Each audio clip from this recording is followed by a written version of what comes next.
Good afternoon. Once again, we are here for the Daddy It's Reloaded podcast. I want to say thank you for all those that are going to be tuning in live and for all those that are going to watch this on the replay. If you so desire to and have the opportunity to catch this on the replay, I just want you to hit the hashtag replay just to let me know.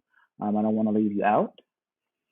And uh, real quick, so for those that don't know, the Daddy Issues Reloaded podcast was created from a space of when I was growing up, I didn't have a man around. I didn't have anybody to tell me right from wrong, and I wound up doing it myself. And those that know, any man out there listening to it, if you don't have somebody to guide you, you come up with your own plan of action and you make it work for you.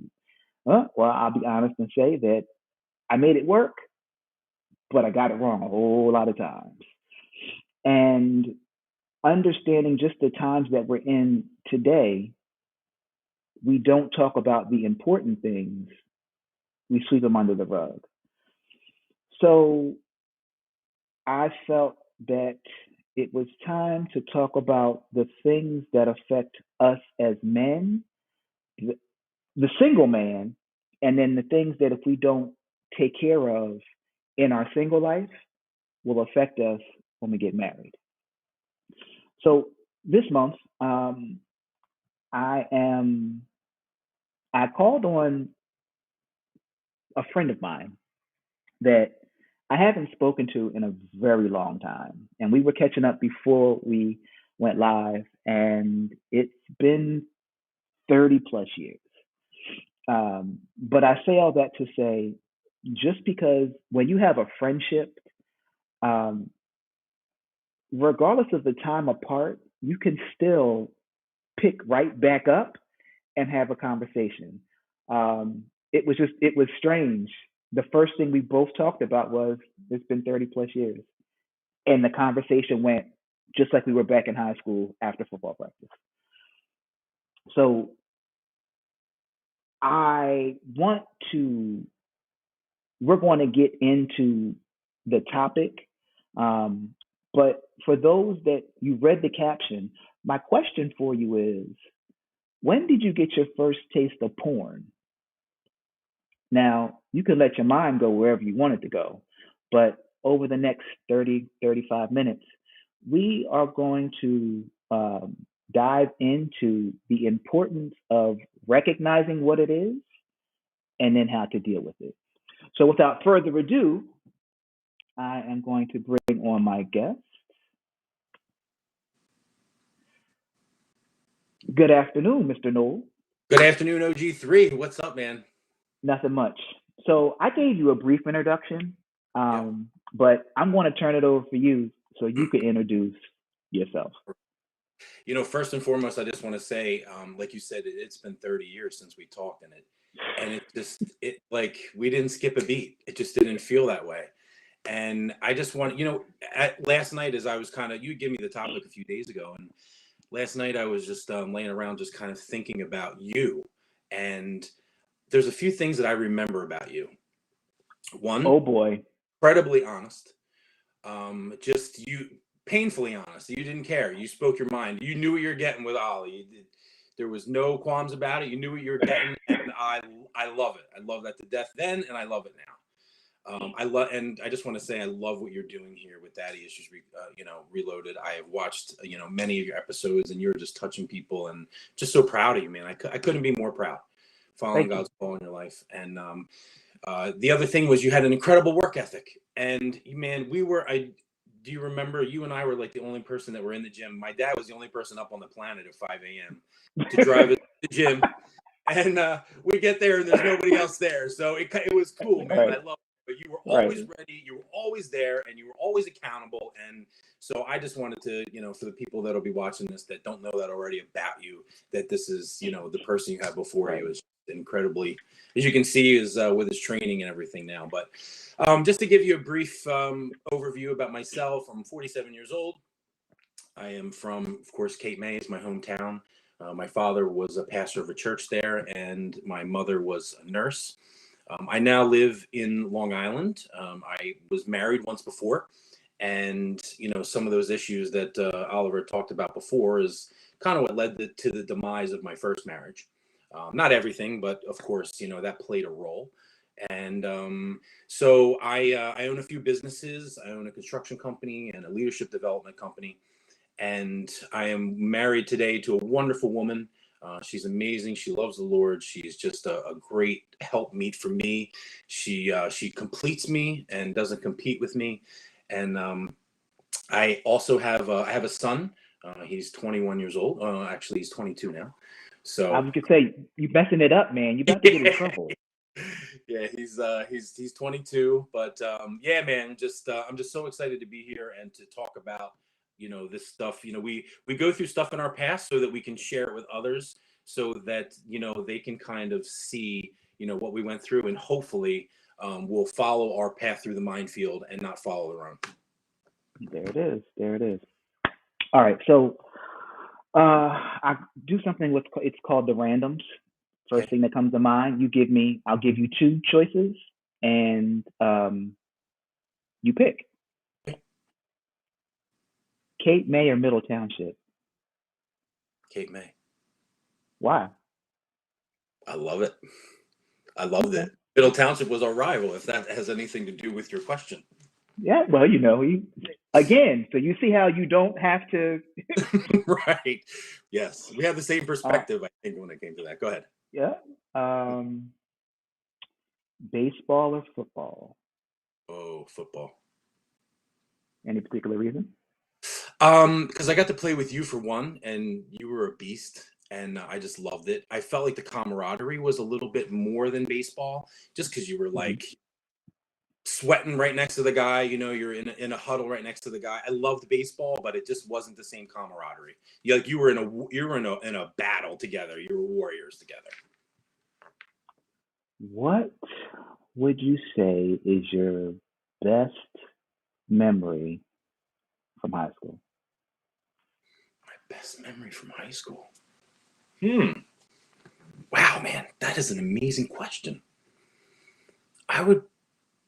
Wow.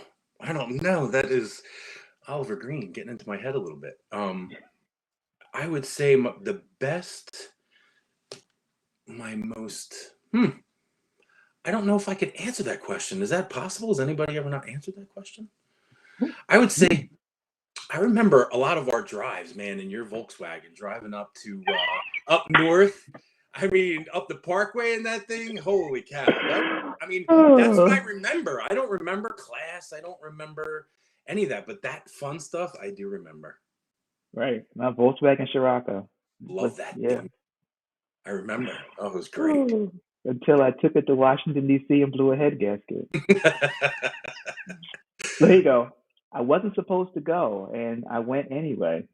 All right. And having to make that telephone call to my dad saying,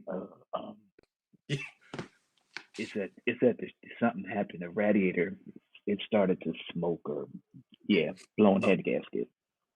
Yeah. that was Um. All right. So,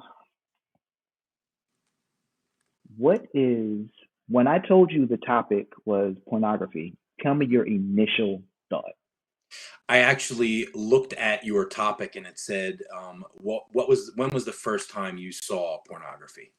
Because Hmm. I read your caption, and it made me think that when I started going through this journey, that I didn't even know that I had an addiction a few years ago. This was one of the things that as I was in group that we looked at, and I never had thought of before, and I know Hmm. right where it was. And do you want me to answer the question? Sure. I was in West Cape May. I was by West Cape May Elementary School. I was with Joey and Bobby Norris, and on the ground was a Penthouse magazine laid open, and right there was my first glimpse of pornography. Wow. Just lay Um, down, and it's vivid. It's vivid. vivid. I Um, can't unsee. I know exactly what it looked like. so, and how old were you? You said 10. I was about 10. I'm not great with that, but around that age, yes, sir. So around 11, 12, when I pinpointed it was, so my mom and dad were divorced, so I would go spend weekends with my dad in Atlantic City. And he had a routine. He would get off of work, he would go to the bookstore. He would park, we would go in. I would go over here to look at the cars, motorcycles, or whatever magazines, and he would go towards the back room, tell me to stay here, towards the back room through these the cowboy wooden double doors, and he would go back there and he would come out and he'd have these magazines in plastic, pay for them, and we'd go home. Now, I don't know about you, but when there's something, it's like he said, don't do it. And it's to touch the stove. Don't touch the stove, it's hot. Well, what do you mean it's hot? I need to touch the stove to find out it's hot.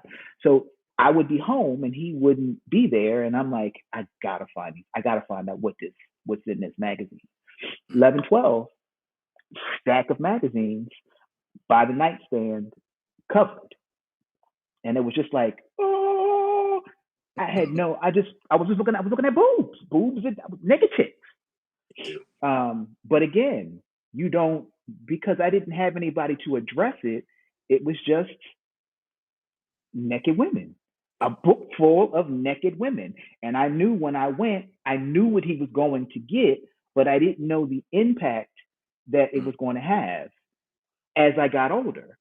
I think they call it body shaming now, and it's all these things. So you grow up and you think that the person that you're going to be with intimately has to look like that person you saw in that magazine, not knowing that the person in the magazine, it's a person, but it's not real. So how, since you can pinpoint it, can you tell us how that moment shaped the person that you would grow to become? Wow.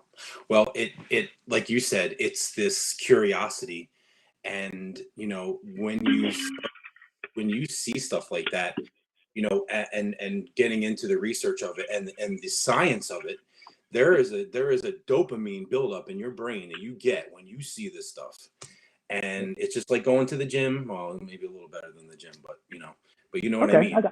I'm with you. Right, exactly. So, but it opened up a door for me that I wanted to know more.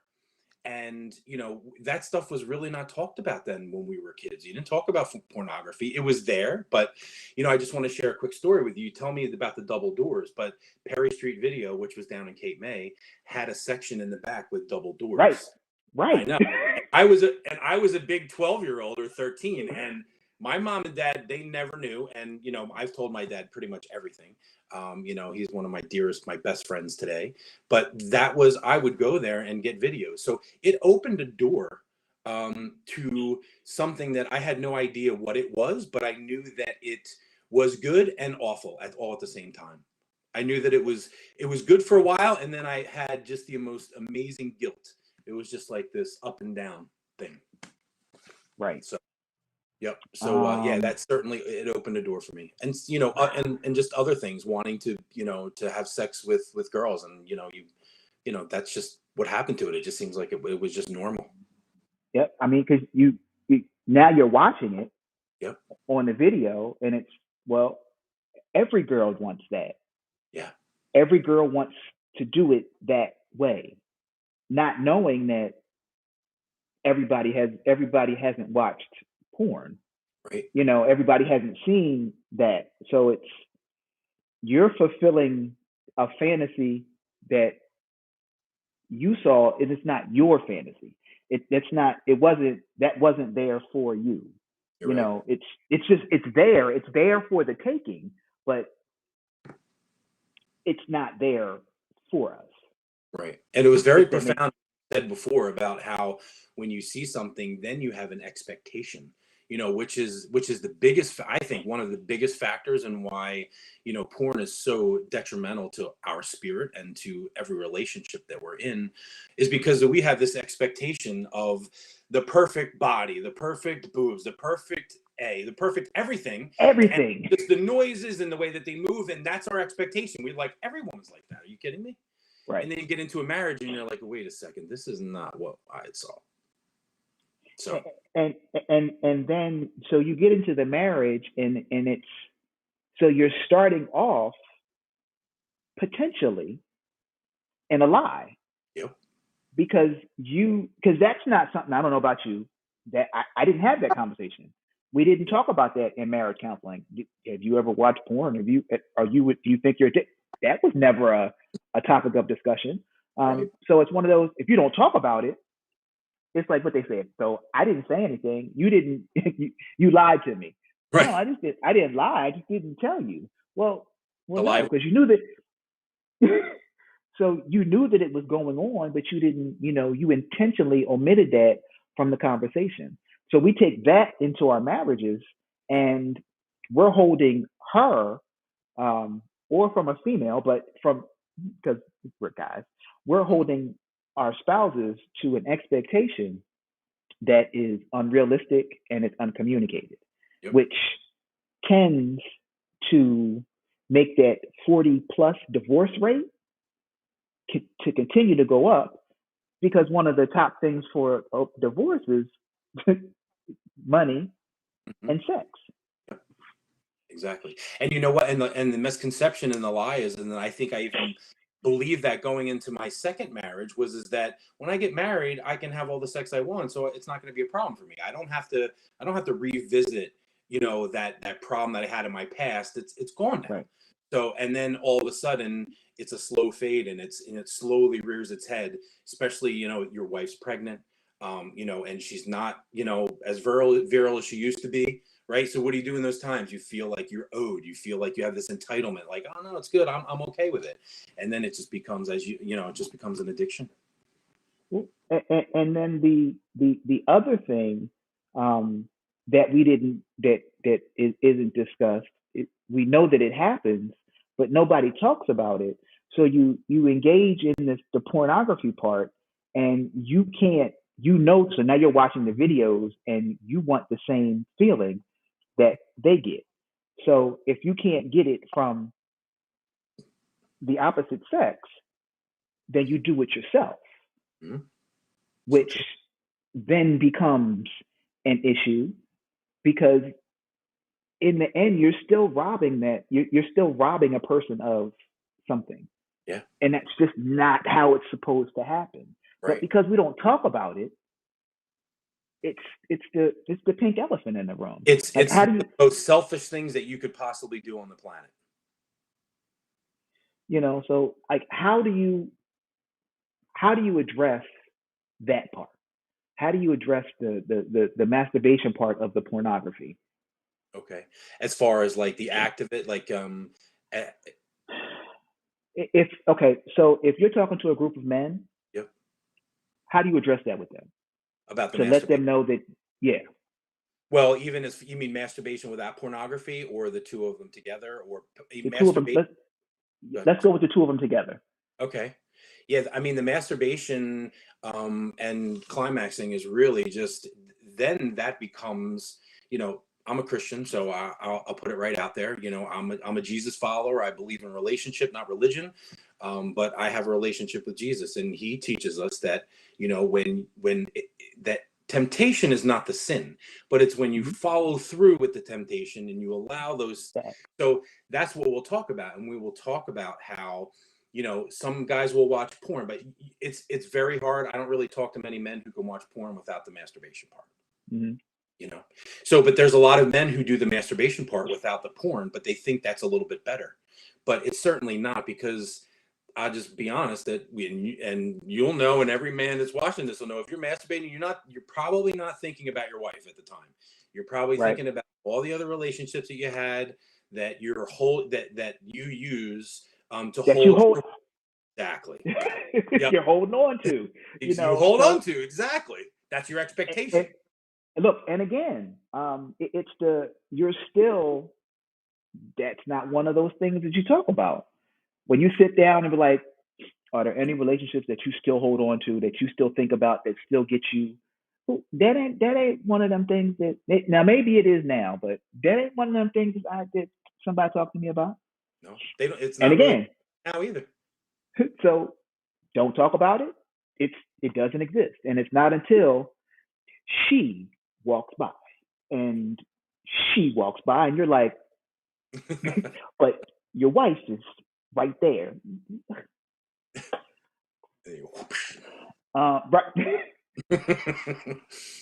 Mine has a habit of grabbing me on my knees Oh, when, right. yeah. It's the knee grab. Hmm. Um, so what what barriers? And we talked about a couple. What are the barriers that pornography puts in your life as a young man, and what are the barriers that pornography not addressed puts in your life as a married man? Mm. Well, I believe in stewardship, and I believe that God, who created us, requires us to be good stewards of what we have. And as a young man, I don't believe you have any more entitlement to masturbate or to look at pornography, because if you are at one point wanting to get married and have a spouse and have a mate, there's no way that you can prepare for her. Just like you're a dad, you have daughters. There's no way that you would allow your girl to be with a guy who is not prepared himself, who is deep into pornography, Right, has problems with masturbation. If you knew all of this, like a good father would know, there's no way you would allow the two of them to get together. So, right. that of course would, as a young man, preparing for marriage. But now in a marriage, it's so easy to feel entitled. It's so easy. My wife and I, we were on the verge of divorce for about 5 years. I mean, God did something amazing in our life, created something from nothing. But in that time, because when we first got married, I didn't look at porn. I had promised God. I said, listen, in my season between my other marriage and this one, in the few years, I gave my life to God. I said, listen, I said, just my sexuality is yours. But when we got married, and then in another year or two, when we started having some issues, and of course, women attach sex to emotions, and guys were pretty simple and basic, but yeah, so that causes that wedge that you're talking about, when you allow yourself to feel entitled and you end up doing that, and then you're like, you know what, I don't need to actually pursue my wife or want to flirt with her or want to date her, because I have Mm, something that will fill that void. Does that make sense? Is that I believe that puts that wedge in between the two of you. totally. Um, what would you say? Because there's a guy out there that they may not listen to this today, they may not listen to it next year, but there's somebody that's going to listen to this. What What do you say to the person that's struggling, that wants help, but just doesn't feel safe enough to Mm, reach out? mm. Yeah, that's a tough one. Most guys who do want help don't have a venue, don't have a forum, don't have a place, to actually be open about that. And I got to be honest. Normally, I would say, get yourself into a good Bible-based church. Maybe you can find a men's group. But to be honest, I was a part of, the leadership of some large churches, and they never really addressed that issue. So it's a very difficult task, but not impossible. If you pray about that and you really ask God to direct you. So I would say that getting around some people that you trust, who are in a Mm-hmm. place in their life where you would want to be as far as the relationship goes, maybe someone who has struggled with it before, but to not hold anything back, to not put it in the dark, because that's where sin grows. Sin grows in the dark. That's where all that stuff is going to grow. You're not an Right. island. You're not going to be by yourself and just be like, I'm going to beat this, because it just doesn't happen. I've been there. I did that. It wasn't until I actually got around a group of people that I was able to express my feelings to, find out that I am not the only one that has these issues, and Mm-hmm. that really was just super healing for me, to know that I could be around people that I could trust to speak what was on my mind. Does that answer your question? Yes, sir. Yes, sir. So for those that are listening to this, Mm-hmm. the one thing that I want you to understand is, Jason said it, and I've said it before. You're not by yourself. Please don't feel that you are the only person in the world that is having these feelings, has had these feelings, and that you have to go at it alone. A lot of times we take to social media is really big right now, so we'll have a problem and we'll take it to the Facebook friend or the Instagram. We'll go social media. Very rarely do we seek out God first, and when it comes time when we decide that we want to be honest that there is an issue, very rarely do we go to somebody who has gone through it, been burnt, and has come out and can tell you, all right, so now listen, it may sound cliche, but you got to admit that you have a problem. If you don't admit that you have a problem, you're going to continue to find yourself doing the same things that you've been doing and blaming the same people for the outcome that you're getting. Dude, it's you. Mm-hmm. I was talking to my pastor one day, and I was venting, and in my vent, I was like, "Well, my supervisor said this, and my wife said this," and he said, "Oliver, you're not gonna like what I'm about to say, but it's you. You were the common denominator. If those two people don't, they don't hang out, they don't know each other, they don't talk, it comes a point in time where, man, we have to realize that it's us. Mm-hmm. And when we realize that it's us, we can then now begin to reach out to get help to help us. The Yeah. one key thing that Jason said starting out, the things that we go through, it's not for us. It's for us to get through it and to be able to do what we're doing right now and help another person see that they're not alone. Um, you've heard Jason has 3 businesses, Two. two, um, and he didn't get that keeping the things that were the demons that were trying to get out, the things that were happening in the dark. Yep. In Amen. order to move, yeah, in order to move forward, like it comes a point in time where you have to be honest with you, and if you're not honest with you, you're going to continue to do the same things day in, day out. And most of the time, you have a feeling, there's that cloud hanging over you every time you do it. Yeah. Mm-hmm. In church today, and something that stood out, it just came back to me. Um, God gives us a way out Yeah.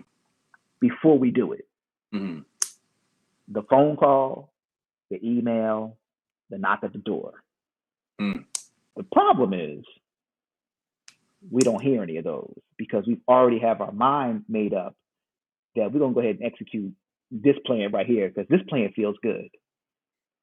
We have to get to a point where we realize the signs, and before we execute the plan, the porn plan, realize that he's giving us an out because, and everybody's because is different. My because is different than your because, and the people's watching us because. But ultimately, you need to figure out how to deal with it today because it will affect you later. Yeah. Yeah, You definitely. know, And if I could just say something to piggyback on that, you know, God is a forgiving God, and I don't want to turn this into a church service, but this is just where I come from. But God is very forgiving, and He will forgive our sins, and if we come before Him, we will be forgiven. Now, the healing begins when we start to profess our sins to other men, people that we trust. right? So if anybody's on this call and they're struggling, they don't know where to turn, please reach out to Oliver. he could certainly point you in the right direction, because you can't go at it by yourself. I had heard something from a pastor a long time ago, and he had said that, and I don't know who on this call will be, but I'm a forward thinker. I'm a visionary. I'm the big picture. My wife is the fine print. So the pastor had said something that, and I was befuddled by it. He said that people that are visionaries, that are entrepreneurial, that are business people, they will struggle with pornography. And he was right, because I had struggled with it at the time, but I just didn't know why. And what I realized is that when visionaries fixate on something, if we fixate on our vision and our goal for our families and our dreams, we'll go in that direction. But if somehow our fixation gets caught up in something sexual, just a picture or a blurb, something on television, or on a PG-13 movie, sometimes it shows a certain cleavage or Right. whatever it may be, you will lock into that, and you won't veer from it unless kind of please yourself, if that makes sense.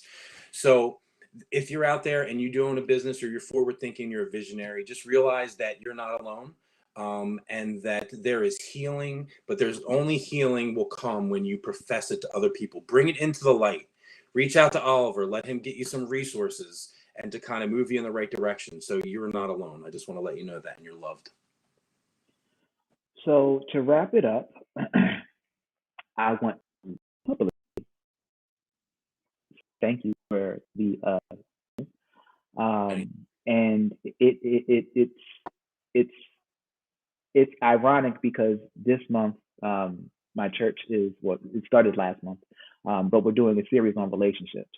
And you and I were talking, and the question was, I don't know. I said I don't know how many people you keep in contact with from high school, and I honestly feel the ones that you can pick up the phone, you can make an invitation, and when you're on the phone or when you're having the conversation, you can pick up right where you left off 31 years ago, like you didn't miss a beat. Um, those are the people that are meant to be in your life. And Amen. as I get older, I realize that everybody doesn't have to be at my table. I get to put people that are going to help me carry out the vision. Those are the people that I want to eat with. Those are the people that I want to be able to be like, hey, let's go grab lunch. Or, hey, I'm thinking about this. So you have to, for those that are listening, don't discount the relationship. Don't discount the fact that it didn't go well with that person. Um, I hadn't spoken to Jason in a good minute, and you never know who watches you. You never know who's paying attention to the things that you do. I never asked Jay. I never asked Jay. I was like, "Yo, have you watched the podcast? Have you listened? Have you caught any of my material?" I got a message one day in my inbox, and he asked me a question, and I was like, "Why, after 30-something years, is he asking me these like in-depth questions?" But because of because of who he is, and as you know now, because of the vision that he has upon his life, um, it was a question about this. So I'm going through, and I had asked, him. It was like 2 months ago. Yep, a few months ago. It was about 2 months ago, and he was like, "Yeah, sure, no problem, not a problem." But I hadn't given the topic. He didn't quite. He's like, "What are we talking about?" I just want to be. Nope. A couple of days ago, told him what it was, and he was like, "All right, great." And the response was, "Oh, so you were talking to God too?" Look, every now and again we have a conversation. So it's always the right people will pop up in your corner at the right time to help you do the right thing. It's just now it's a matter of you have to do your part to carry out the relationship. So, Mr. Newell, I want to say thank you. It was my pleasure, dude. You know, Love you so much, and I can't wait one day to give you a big fat hug in person. we'll have to make that happen. We will. We have family in Jacksonville, so we're going to come see you. All right. So all you gotta do is it's just a call. Look, Jacksonville's really big. I didn't really know that, but it's a really really big city. So for all my listeners, I'm gonna end it like this: deal with your daddy issues today, otherwise they will deal with you tomorrow. Thank you, everybody. Have a great one. Peace. Love you guys. Later.